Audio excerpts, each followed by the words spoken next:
Hello, welcome to my new vlog. അപ്പോൾ ഇന്ന് ഞങ്ങൾ പോകാൻ പോകുന്നത് ഹാഴ്സ് കാണാനാണ്. അപ്പോൾ ഹാഴ്സിൽ ബ്രോക്കൺ എന്ന് പറയുന്ന സ്ഥലമുണ്ട്.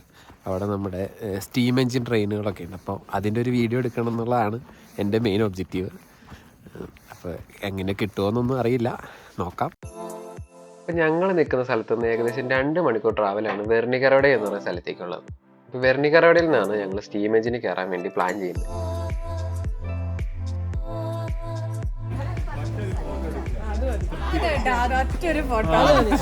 Main cameraman. അപ്പൊ ഞങ്ങൾ സ്റ്റീം എൻജിൻ സ്റ്റേഷനിലേക്ക് പോയിക്കൊണ്ടിരിക്കുകയാണ്. ഇതാണ് സ്റ്റീം ലോക്കോ. ഏകദേശം 200ഓളം വർഷം ഇതിന് പഴക്കമുണ്ട്. ഇവിടെ വെച്ചാണ് അവര് ഈ എൻജിൻ റൊട്ടേറ്റ് ചെയ്യുന്നത്.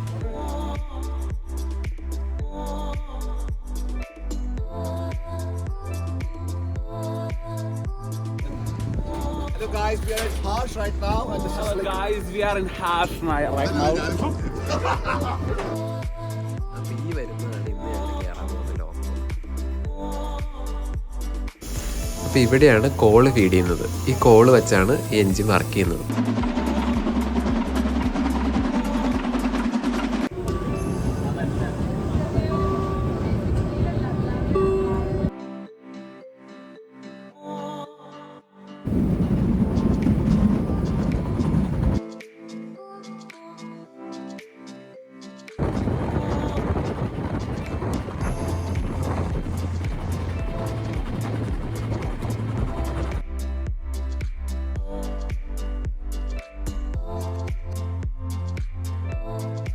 ഇത് ഡ്രൈയൻ ആൻഡ് ഹോനെ എന്ന് പറയുന്ന ട്രെയിൻ സ്റ്റേഷനാണ്.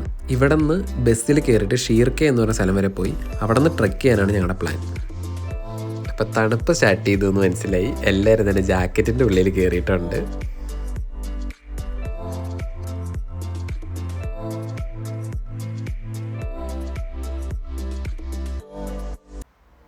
റൈറ്റ് സൈഡിൽ നിൽക്കുന്ന ആളാണ് ജസ്റ്റിൻ. ആളൊരു സ്ട്രീറ്റ് ഫോട്ടോഗ്രാഫറാണ്. അപ്പോൾ അമ്മൂമ്മയുടെ പട്ടിക്കുട്ടിയുടെ ഫോട്ടോ എടുത്തുകൊണ്ടിരിക്കുന്നതാണ് ഈ കാണുന്നത്.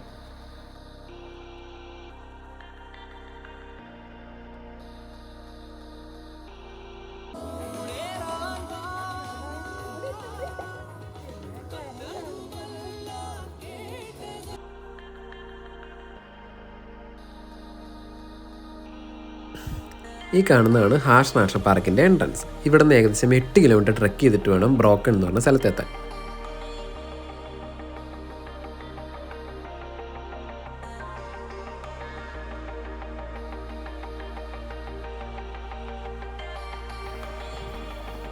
ചുറ്റും മഞ്ഞാണ്.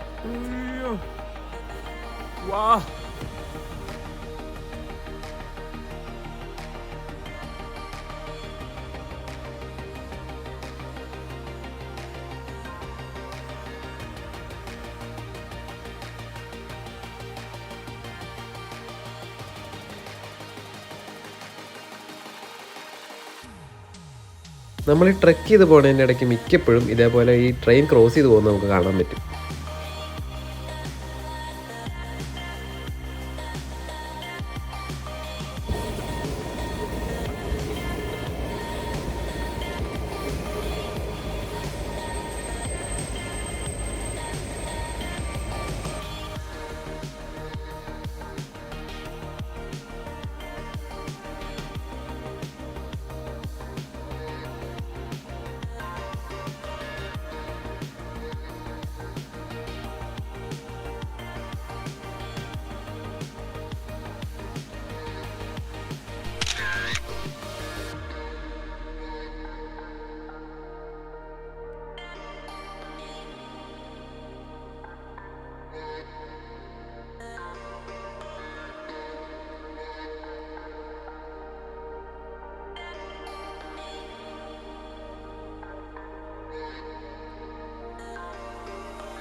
അങ്ങനെ ഏകദേശം 2 മണിക്കൂർ ട്രെക്ക് ചെയ്ത് ഞങ്ങൾ ഇതിൻ്റെ ടോപ്പിലെത്താറായി. ഏകദേശം 1141 മീറ്റർ ഹൈറ്റിലാണ് ഞങ്ങളിപ്പോൾ നിൽക്കുന്നത്.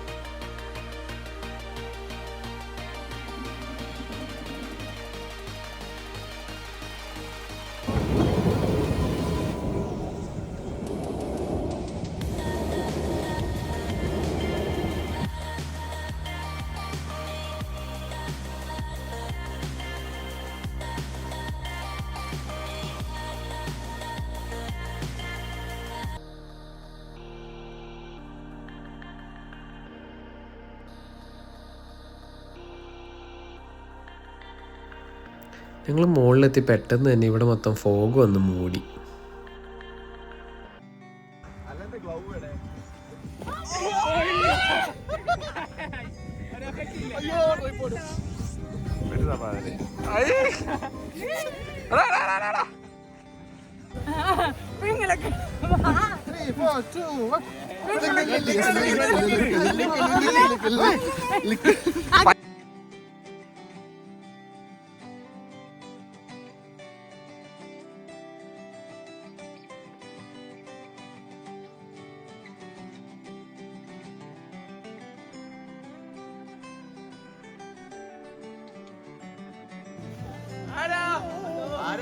നാട്ടുകാരെ മൊത്തം അറിയിച്ചു വരുന്നുണ്ട്.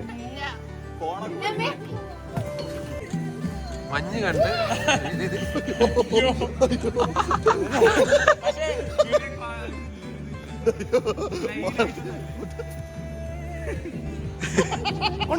ക്രിസ്മസ് വാപ്പ.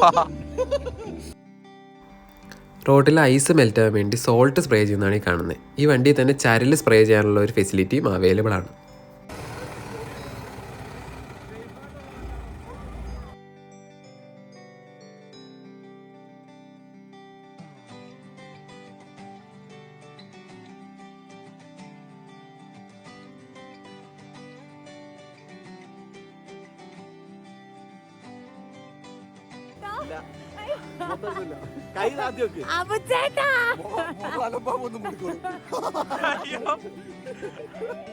ഞാൻ പറഞ്ഞതേ ഉള്ളൂ.